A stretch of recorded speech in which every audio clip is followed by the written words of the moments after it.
ભગવાનની સેવા કરી એના પ્રતાપે આજે આ પૂજન થાય છે. કલૌ ચંડી વિનાયકો એ એમનેમ નથી. ગર્ભ સંકર્ષણાત્તમ વૈ પ્રાહુ સંકર્ષણમ ભવે. દેવકીજીના ગર્ભમાં કોઈ પ્રાકૃત બાળકની જેમ આ પ્રવેશ નથી.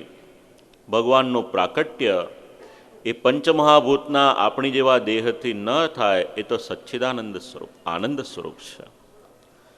એટલે ગર્ભ પ્રવેશ એ પણ આપણી જેમ ન થાય, એ તો કેવળ વાયુનો પ્રસવ થાય અને એક દિવ્ય ભગવાન સ્વરૂપ, ભગવત સ્વરૂપ એ પ્રાદુર્ભૂત થાય. સા દેવકી સર્વજગન્નિવાસ નિવાસભૂતા નિતરામ નરેજે. દેવકીજીનું સ્વરૂપ સૌંદર્ય એ અનેક ગણું વધ્યું. ભગવાન પધારવાના હોય એટલે એ તેજ અનેક ગણું વધે, એમાં આશ્ચર્ય શું. દેવતાઓ પધાર્યા, સ્તુતિ કરી. સત્યવ્રતમ સત્યપરમ ત્રિસત્યમ સત્યસ્ય યોનિમ નિહિતમ ચ સત્યે. સત્ય સ્વરૂપ ભગવાનની સ્તુતિ કરી. શ્રીમદ ભાગવતજીના મંગલાચરણમાં પણ સત્ય શબ્દનો પ્રયોગ, અહીંયા આગળ પણ સત્ય શબ્દનો પ્રયોગ. શ્રી મહાપ્રભુજી આ શબ્દ સમજાવ્યો. સત્ય એટલે શું? જે ત્રિકાલાબાધિત છે એ સત્ય છે.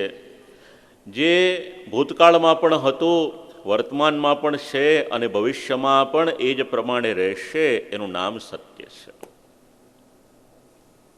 ચતુશ્લોકી ભાગવત. અહમ એવા સમેવાગ્રે. જ્યારે કંઈ ન હતું ત્યારે પણ ભગવાન હતા. આ બધું જ છે ત્યારે પણ ભગવાન છે. અને જ્યારે કંઈ પણ નહીં હોય ત્યારે પણ ભગવાન રહેશે જ. આ સત્ય સ્વરૂપ ભગવાન, એમનું વર્ણન છે. એ સત્યને આપણે અનુભવવાનું છે. વિશ્વમાં જ્યાં ક્યાં પણ આપણને કંઈક પણ વિશેષતા દેખાય, એ ભગવત કૃપાના દર્શન આપણને થવા જોઈએ. આ સત્યની અનુભૂતિ છે. આપણા ઘરે બિરાજતા શ્રી ઠાકોરજી, સેવા તો આપણે દરરોજ કરીએ, સાથે સાથે એ ભાવ એ પણ દ્રઢ થવો જોઈએ. ભાવ દ્રઢ થશે તો અનુભૂતિ થઈ શકશે.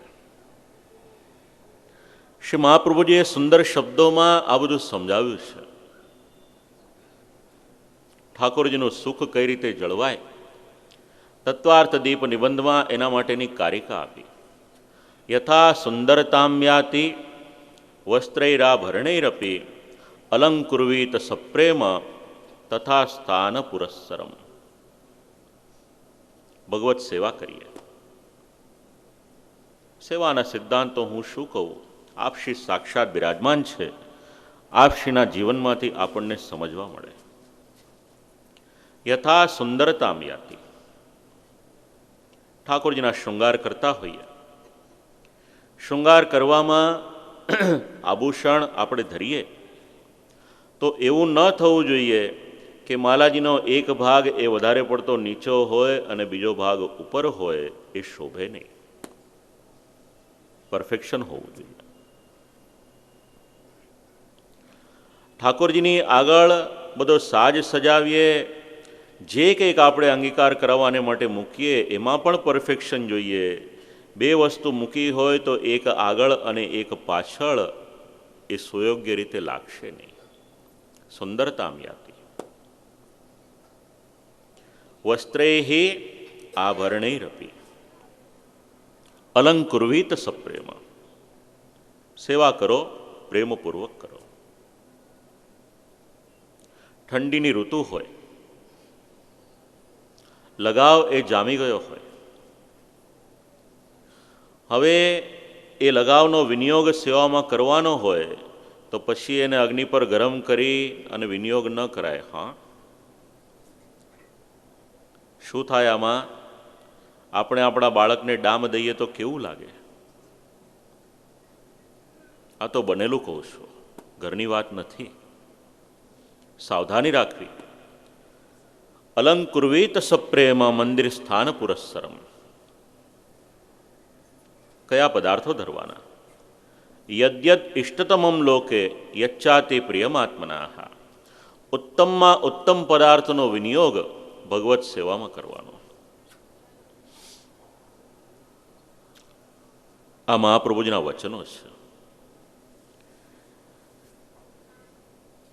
સત્યવ્રતમ સત્યપરમ ત્રિસત્યમ સ્તુતિ સંપન્ન થઈ.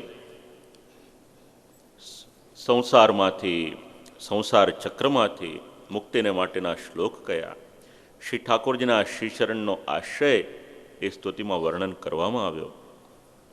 યન્યે રવિંદાક્ષ વિમુક્તમાનિન, જો સંસાર ચક્રમાંથી મુક્ત થવું હોય, ભગવદ આશય એ જરૂરી છે. ભવો નિરોધ સ્થિતિરપ્ય વિદ્યા, નિરોધ લીલા. ઠાકોરજીના પ્રાકટ્યનો સમય 8.5 શ્લોકો છે. જ્યારે જ્યારે જન્માષ્ટમીમાં શ્રી ઠાકોરજીના દર્શન થવાના હોય, સંપ્રદાયની પરિપાટી છે, આ 8.5 શ્લોકો એનું ગાન કરવામાં આવે છે.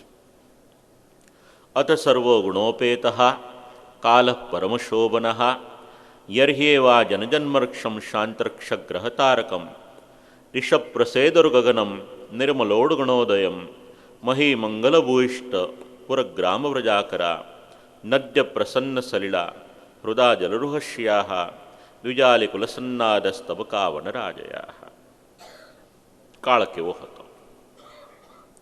અથ સર્વગુણોપેત કાલ.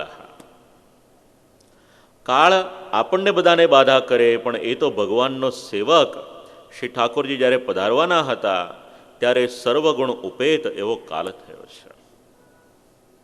પરમશોભના, જેટલા જેટલા ગ્રહો હતા આપણને બાધા કરી શકે, પણ આ બધા તો ભગવાનના સેવક.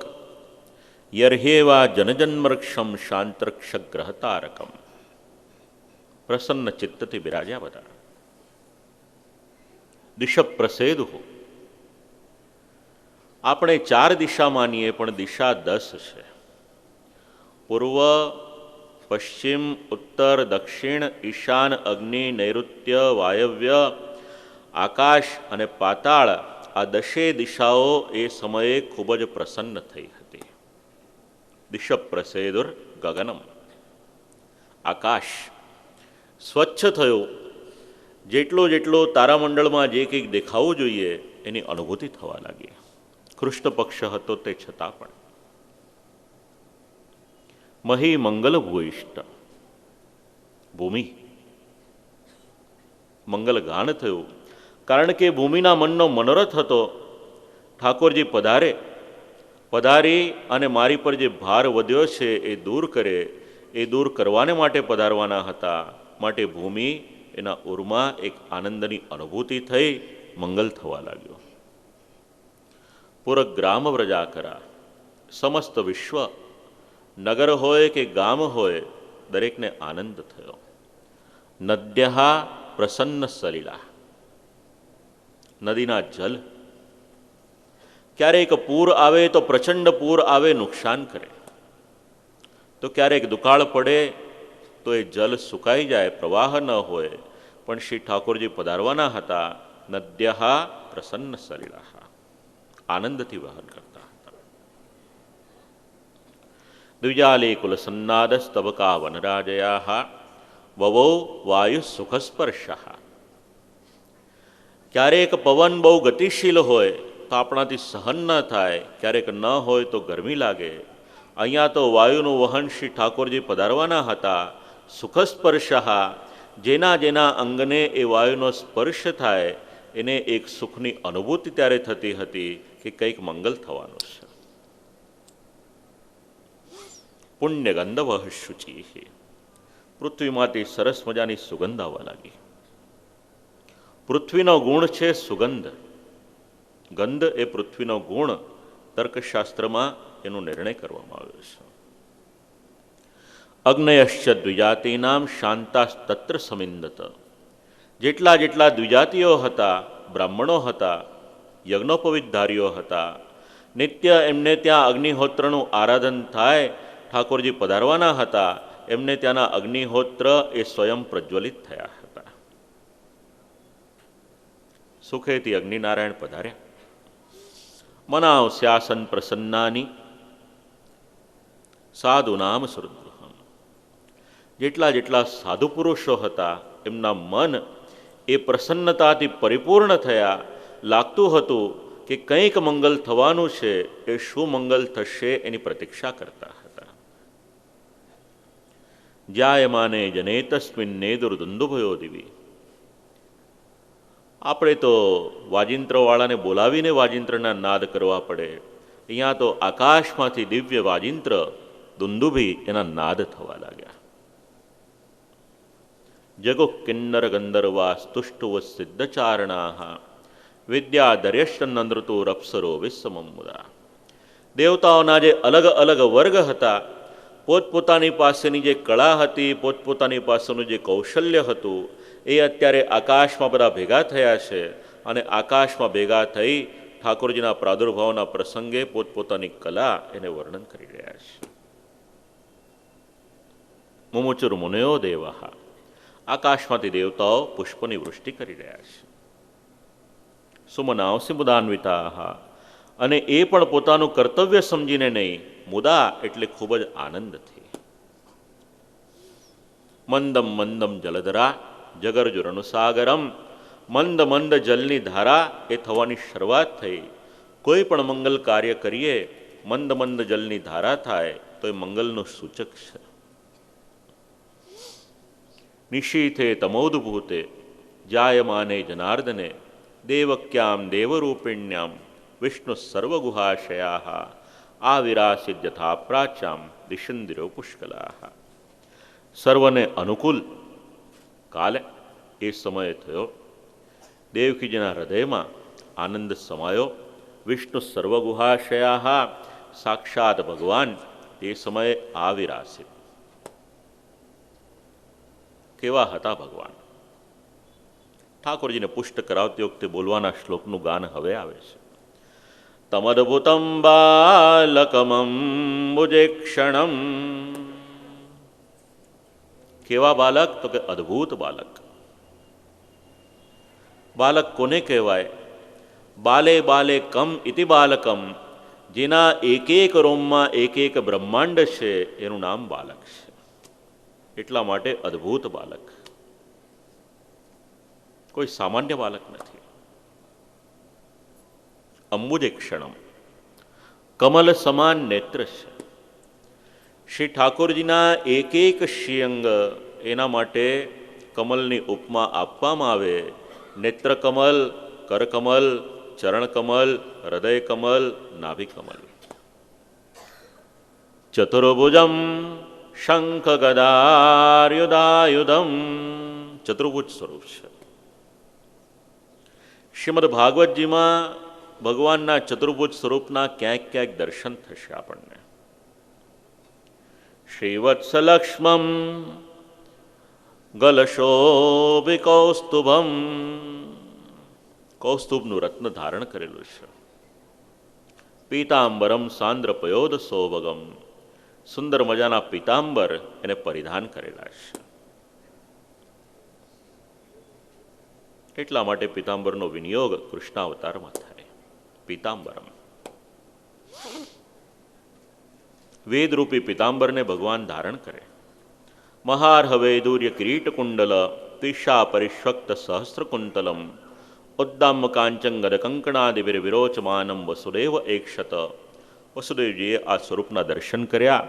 વિચાર કર્યો કે હું શું કરી શકું. 10,000 ગાયોના દાન આપવાનો સંકલ્પ કર્યો. કોઈ પણ મંગલ કાર્ય આપણે કરીએ, શક્ય હોય એટલી ગાયોની સેવા અવશ્ય કરવી. ગૌદાન કરવાથી સત્કર્મ કરવાનો એક અધિકાર પ્રાપ્ત થાય છે. વસુદેવજીએ વિનંતી કરી પ્રભુને. વિદિતોસી ભવાન સાક્ષાત પુરુષ પ્રકૃતે પરાહા. દેવકીજીએ ભગવાનની સ્તુતિ કરી વિનંતી કરી કે પ્રભુ, રૂપમ યત્તત પ્રાહુરવ્યક્ત માધ્યમ બ્રહ્મ જ્યોતિર્નિર્ગુણમ નિર્વિકારમ. પ્રભુ આપ પધાર્યા એનો આનંદ. હવે ભગવાને દેવકીજીના મનમાં એક ડર ઉત્પન્ન કર્યો. વિનંતી કરી દેવકીજીએ કે પ્રભુ આપ અહીંયા પધાર્યા, કંસને ખબર પડશે તો મુશ્કેલી થશે. બનવું એવું જોઈએ કે જ્યાં ભગવાન પધારે ત્યાં અભય હોય, પણ આ ભગવાનની લીલા ભગવાન જ ડર ઉત્પન્ન કરે અને ભગવાન જ એનું નિવારણ કરે. વિનંતી કરી. શ્રી ઠાકોરજી પધાર્યા ત્યાંથી, આજ્ઞા કરી, લઈ જાઓ મને અહીંયાથી. પૂર્વજન્મના ચરિત્ર કહ્યા, ત્યાંથી લઈને પધાર્યા છે શ્રી ઠાકોરજીને. એવું કહેવાય છે કે કરંડિયામાં લઈને પધાર્યા, પણ ભાગવતમાં ક્યાંય પણ કરંડિયાનું નામ નથી. જે રીતે લઈને પધાર્યા હશે એનો વાંધો નહીં, લોકાચાર છે. જે રીતે લઈને પધાર્યા હશે એ રીતના લઈને પધાર્યા. ત્યાંથી યમુનાજીના જલનો પ્રવાહ ત્યાંથી પધારી રહ્યા છે. વિચાર કરે છે યમુનાજી, શ્રી ઠાકોરજી અહીંયા સુધી પધારીને મને ચરણસ્પર્શ ન થાય. એક તરફથી શેષનારાયણ પધાર્યા, છત્ર ધરેલું છે, બીજી તરફથી યમુનાજીના જલ, એનો પ્રવાહ વધવા લાગ્યો. હવે ઊંચકાય એવું રહ્યું નહીં, બંને હાથથી ઊંચા કર્યા, કહેવા લાગ્યા કે આ બાળકને કોઈ લો, કોઈ લો. વ્રજમાં ગામ વસી ગયું, એનું નામ કોયલા ગામ.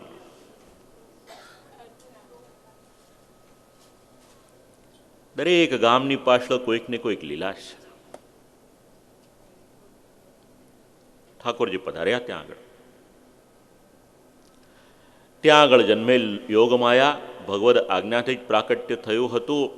આમ તો શ્રી ઠાકોરજીનું પ્રાકટ્ય બંને જગ્યાએ થયું, એક સ્વરૂપની અંદર બીજું સ્વરૂપ સમાઈ ગયું. જો એવું ન હોય તો યોગમાયાને માટે પ્રકટ થયેલું દૂધ એને શ્રી ઠાકોરજી અંગીકાર ન કરે. લાવ્યા યોગમાયાને. જેવો યોગમાયાનો પ્રવેશ